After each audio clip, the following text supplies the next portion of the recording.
All rise. Hear ye, hear ye, hear ye. The District Court of the 4th Judicial District of the State of Minnesota is now in session. The Honorable Todrick Barnett presiding. Good morning.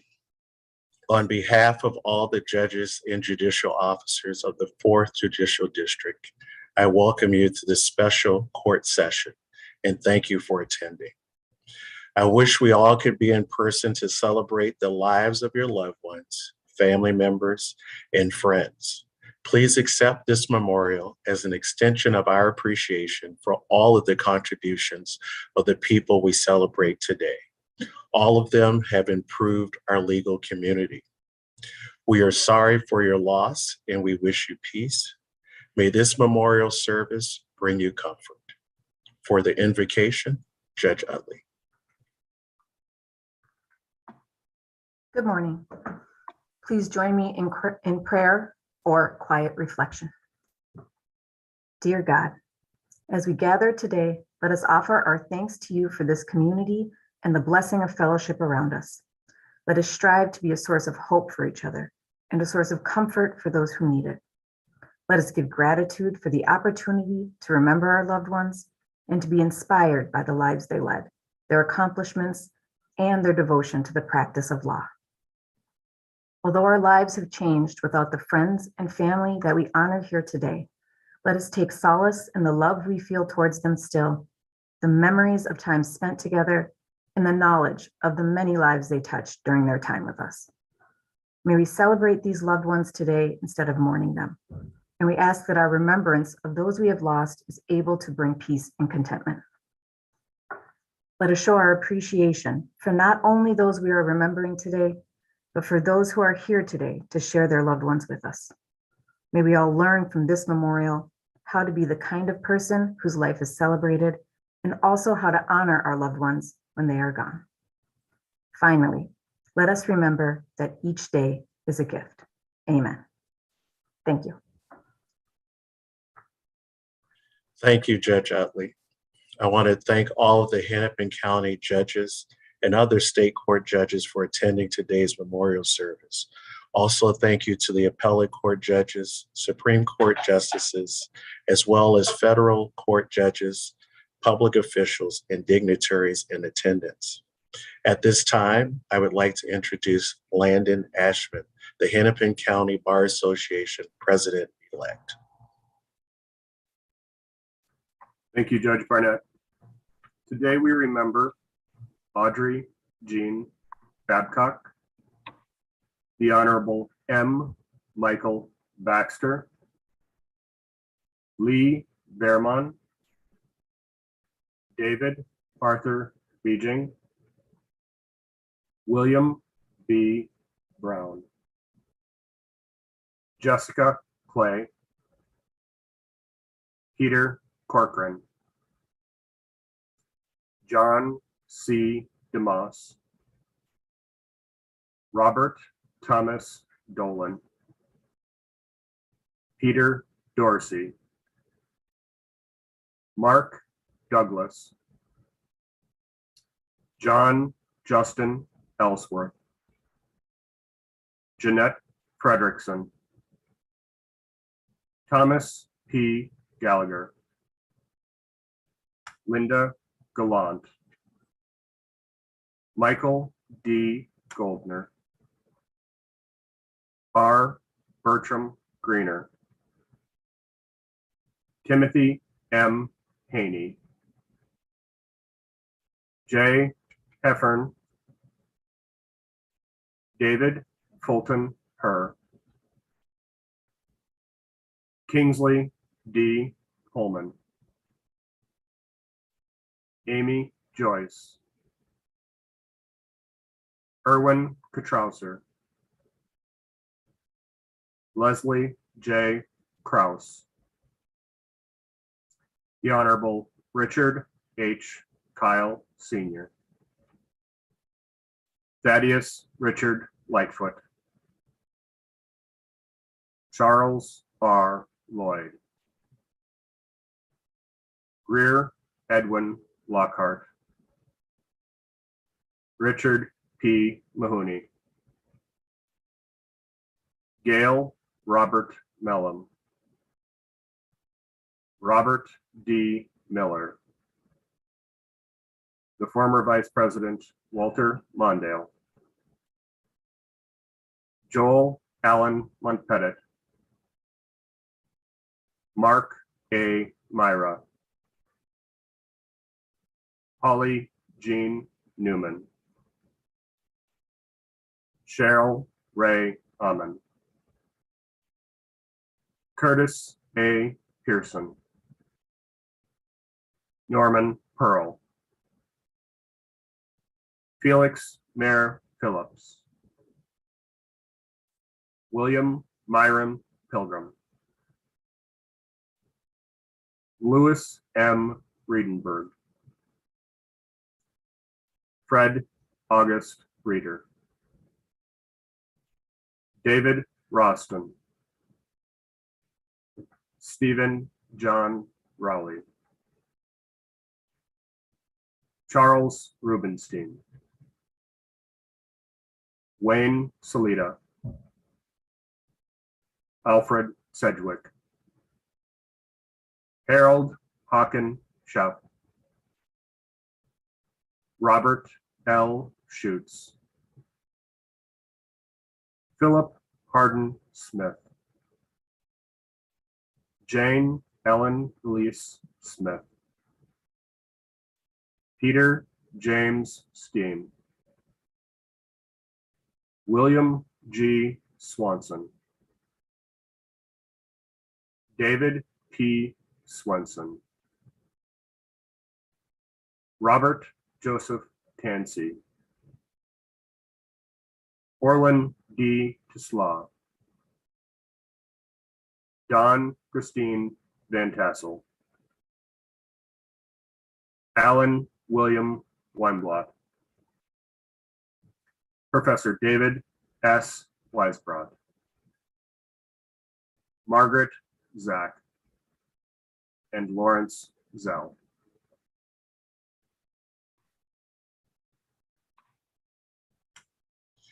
Thank you, Mr. Ashman.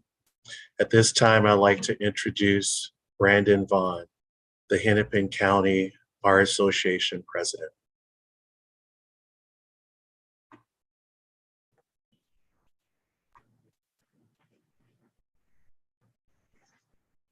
Good morning. May it please the court. We gather today to celebrate the lives of our friends, relatives, and colleagues who we lost in 2021. They are deeply missed by all of us. Their spirits live on in our memories and the stories we tell about the lives we lived. Those we recognize and remember today achieved a lot in their personal and professional lives.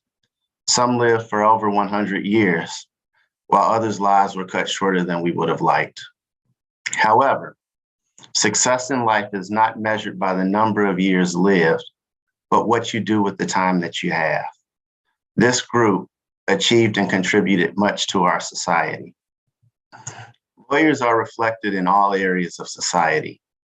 This group was no different. The individuals we remember today worked as solo practitioners and attorneys in large and mid-sized law firms. Some of the law firm names have been through 3, maybe even 4 different renditions since those being remembered worked there.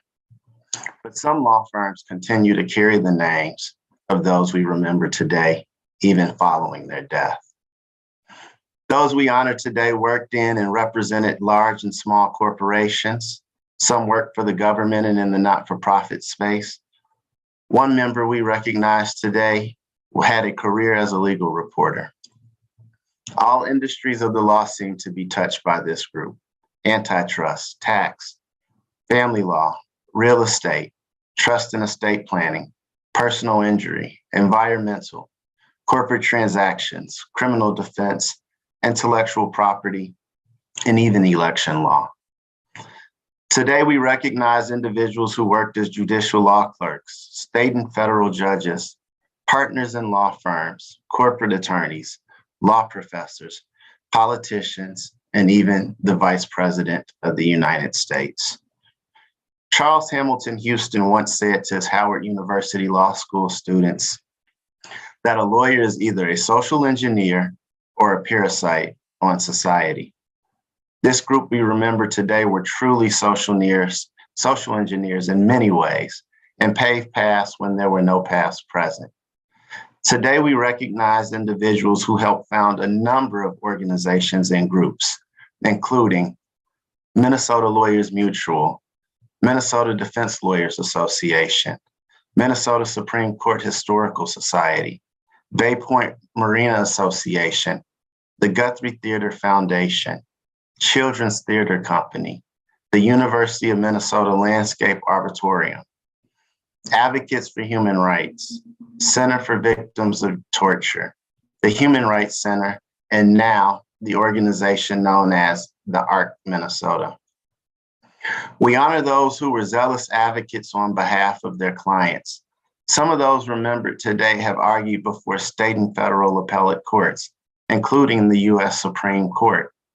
Here are some examples of the successes of the advocacy of those we remember today. One individual helped defend the first woman ordained as an Episcopal priest when her ordination was challenged. After successfully defending her ordination, other women were permitted to be ordained in the church.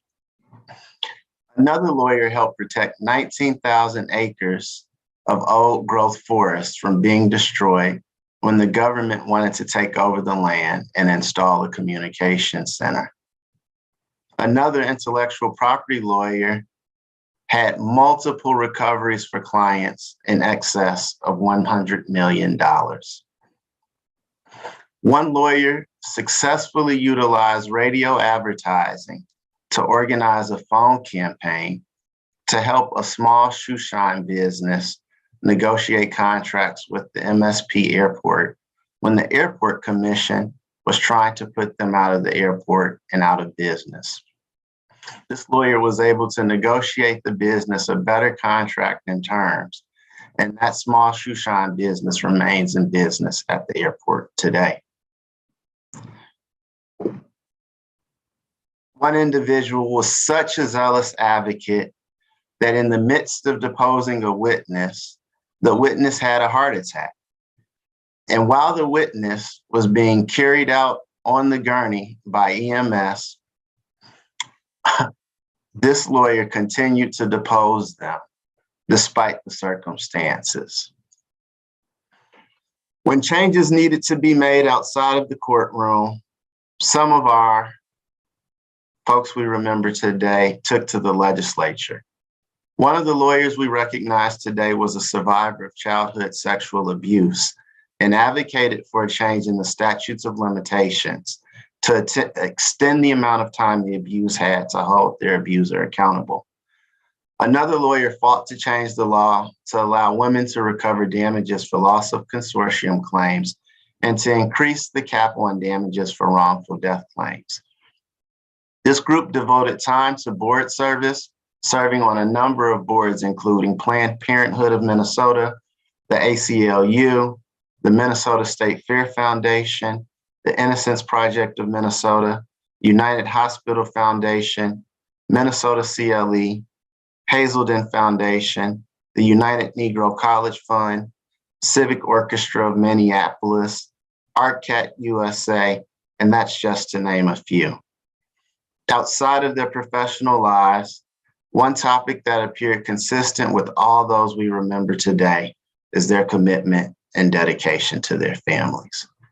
Many made sure they were home to eat dinner in the evening with their families.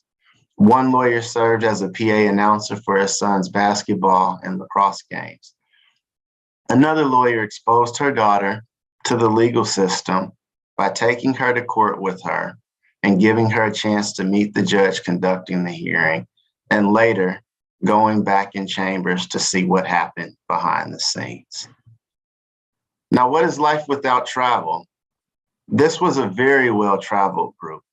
Collectively, those we remember today have been all around the world, including travel to France, Germany, Hungary, Romania, Antarctica, India, China, Africa, Nepal, Morocco, Italy, Cuba, Vietnam, and Croatia. This isn't even the exhaustive list. This group has visited many more countries. It is often said, to whom much is given, much will be required. Those we recognize today gave a lot to the community through pro bono work, whether it was serving as a volunteer mediator for the community mediation services, a court-appointed guardian ad litem, assisting families in international adoption, or establishing the Legal Rights Center to provide service for clients. This group rose to the occasion. Outside of providing service through pro bono work, some of the individuals we remember today served our country in the Army, the Navy, the Air Force, and the Marines. Now, I admit lawyers can have a wide variety of interests and hobbies outside of work. But that being said, I do want to point out a few interesting facts that I learned about this group we remember today. Many of these lawyers were artistically inclined, whether they enjoyed painting or drawing, playing instruments, or writing books. Several of those we recognize today are published authors. Many of those we recognize today were huge sports fans. They loved the Gophers, the Vikings, and the Twins. Of course, there were some Badgers fans and some Packers fans in this group. And there was even one Miami Hurricane fan in the bunch. One person biked 20 miles a day, well into his 80s, and that was year-round. One person ran 15 marathons and participated in 3 Ironmans. One of those we recognize today penned his own memorial. Another drove a taxi and played poker to pay for his education. One person played a role in capturing a German spy while in the military. Another earned her pilot's license at Wycombe Air Force Base. One person assisted in establishing one of the first integrated churches in the United States in 1957. We also recognize an Eagle Scout. Now, there is no way I could recognize all of the accomplishments and memories of everyone being remembered today in my limited time. And for all of you family and friends, particularly the family who is recognizing the anniversary of their loved one's death today, please cherish the memories of your loved ones and remember the good times. While I know each passing day, the pain may dull a little, the memories, the laughs, and the photographs will keep your loved one's spirits alive. I wish you all well, and thank you. Our next speaker this morning will be the Honorable Kevin Burt. Retired Chief Judge Kevin Burt was Minnesota's longest serving judge upon his retirement in 2021. He was first appointed to the bench in 1984 and re-elected many years over until his retirement. During his tenure, he originated the groundbreaking drug court, which later served as a model for DWI and veterans courts. For many years, the Hennepin County Drug Court was the largest in the nation. In addition to serving on the bench, he is taught at the University of Minnesota Law School and University of St. Thomas Law School. Without further ado, Judge Burt. May it please the court, this is a special occasion for family members and friends of those whose lives we honor. It is fitting we recognize them before we welcome the judges, members of the bar, and special guests who are also part of this occasion. My grandparents are all from Ireland, so sharing an Irish saying is a good place to start. Those we love don't go away. They walk beside us every day, unseen, unheard, but always near, still loved, still missed, and very dear. For some of us, the shock of unexpectedly losing a loved one is terribly painful. The unexpected death of someone we cared about leaves us with thoughts about what I wanted to say, what I should have done, or the things I could have done with the person, but put them off for another day that will now never come. For others, the death of someone we care about was something we knew was imminent. My dad had a series of strokes, and the quality of his life wasn't good when he passed away. You could say that his death was a blessing, but the truth is nothing, regardless of the circumstances, really prepares us for the loss so permanent and one which reminds us of our own mortality. The focus of the Bar Memorial is on the lawyers and judges who passed away in the last year. Some of these lawyers and judges were distinguished and well-known. Some had clients and others simply shared a common educational degree. But as important as these lawyers and judges were to this community, it is worth noting that for all of them, their life success was made possible by others. Legendary basketball coach John Wooden once said that the main ingredient of stardom is the rest of the team. The team of those we pay tribute to are the secretaries, paralegals, and court staff they work with. We're coming out of the COVID pandemic. As you think back to the pandemic when it started, there are a lot of folks who would never have imagined how it would have changed our lives. Courts are no different than other institutions. How would courts be able to operate? Thousands of people come into our courthouses. They and everyone who works there needs to be safe. Cheryl Wallet was the Hennepin County Facilities Court Manager. She died of cancer a couple months ago, and it was her wish to keep her illness private. Precious few people knew she was sick until after she died, and she worked literally up to the last few days of her life. Facilities is such a crucial and yet unrecognized area of the courts. Unrecognized, that is, until there's a mess. The chairs you see everywhere, the tables in the courtrooms outfitted with plexiglass to make the place safer, private room for nursing mothers, and new editions of law books every day. Cheryl made it happen seamlessly. If you want happiness for an hour, take a nap. If you want happiness for a day, go fishing. If you want happiness for a year, inherit a fortune. If you want happiness for a lifetime, help somebody. That is what brought joy to Cheryl and to the lives of all who worked to help the judges and lawyers we remember. And then there is the family of the departed. Lawyers are notoriously idiosyncratic and are not always easy to get along with. Family is the hub and model for all other social relationships. Peace begins in the home because it is where we learn trust and respect. There is no doubt that the departed gave each of you something special, but it is important to acknowledge that each of you made the departed better lawyers, judges, and yes, better human beings. Coping with the loss of a family friend or family member may be one of the hardest challenges that many of us face. When we lose a spouse, sibling, or parent, our grief can be particularly intense. In the abstract, loss can be understood as a natural part of life, but we can still be overcome by shock and confusion.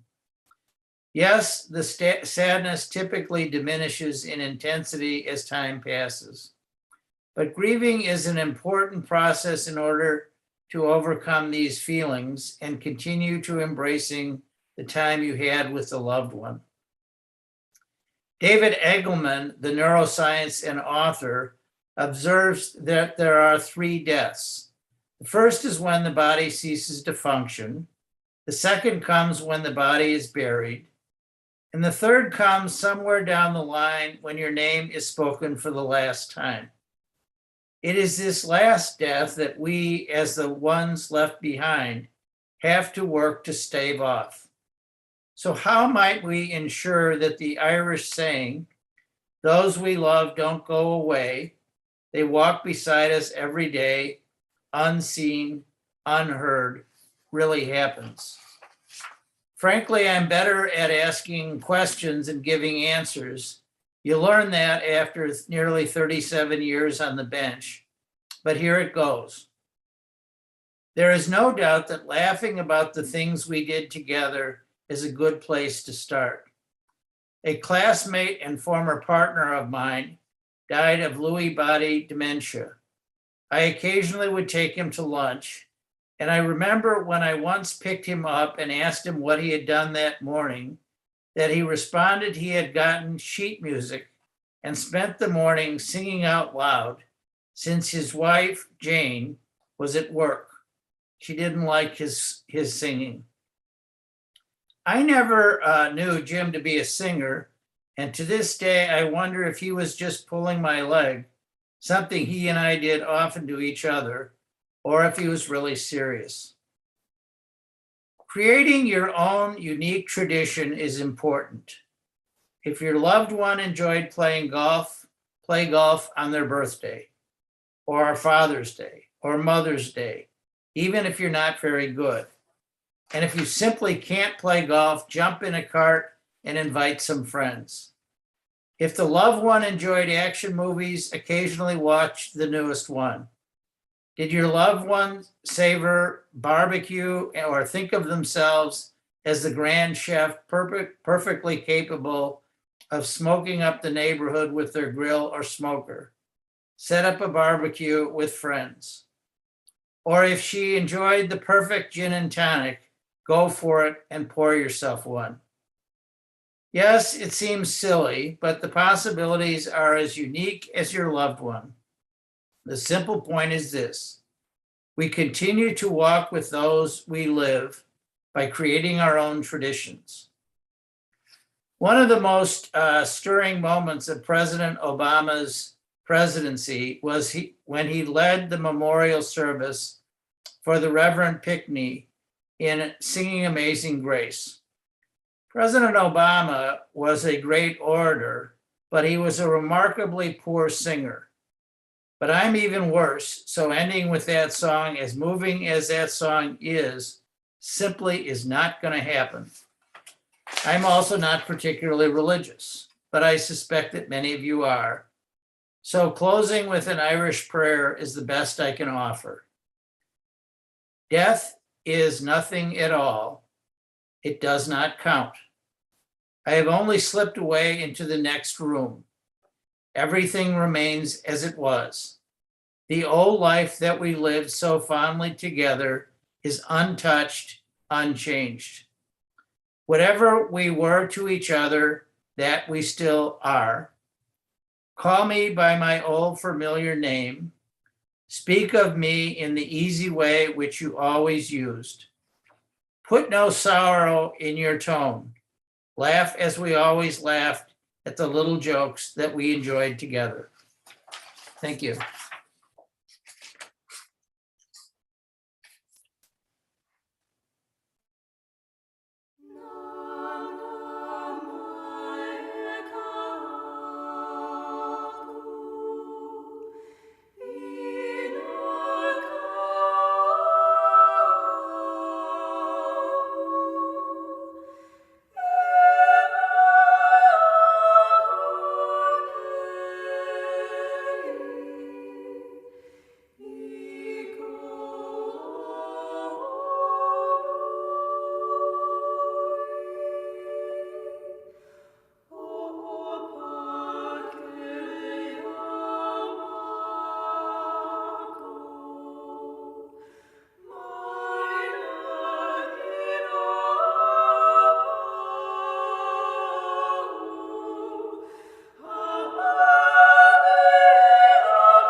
Good morning, Your Honor, and may it please the court.